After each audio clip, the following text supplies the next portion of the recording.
Hello wise வணக்கம் மக்களே. Big பாஸோட டே 63யோட promo தாங்க. ஆல்ரெடி அவனுங்க எப்போ பாரு அடிச்சுக்கிட்டு கிடக்குறாங்க. காரணமே இல்லாமல் இப்போ இவனுங்க ஒரு காரணத்தை கொடுக்குறாங்கன்ற மாதிரி ஒரு டாஸ்க்கை கொடுக்குறாங்க. அதில் பிரஜன் சொல்கிறாரு, கனி எஃப்ஜே, விக்ரம், சபரி இவங்க 3 பேரோட கேமை சப்ரஸ் பண்ணி அவங்க இதுவாகணும்னு பார்க்குறாங்க அப்படின்ற மாதிரி அவர் ஒரு பக்கம் சொல்கிறாரு. சாண்ட்ரா எனக்கு தெரிஞ்சு விக்ரமும் கனியும் தான் மிச்சம் இருக்கிறவங்களோட கேமை ஸ்பாயில் பண்ணுறாங்க. அவங்க ஒரு கேங்கை க்ரியேட் பண்ணிவிட்டு அந்த கேங்கில் இருக்கிறவங்களோட இதுவை அப்படின்னு அவங்க ஒரு பக்கம் சொல்கிறாங்க. அடுத்தது பாரு எனக்கு தெரிஞ்சு எப்போவுமே சார் எஃப்ஜே அண்டு கனி, விக்ரம் இவங்க 3 பேரும் ஒரு டீமு.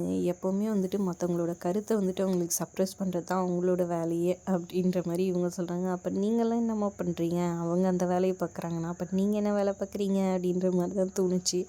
இவங்க ஒவ்வொரு கருத்தாக எடுத்து வைக்க நீங்கள் என்ன நினைக்கிறீங்கன்னு மறக்காமல் கமெண்ட் பண்ணுங்கள். வீடியோ பிடிச்சிருந்தா லைக் பண்ணிக்கோங்க. நம்ம சேனலை சப்ஸ்கிரைப் பண்ணிக்கோங்க. தேங்க்ஸ் ஃபார் வாட்சிங் மக்களே.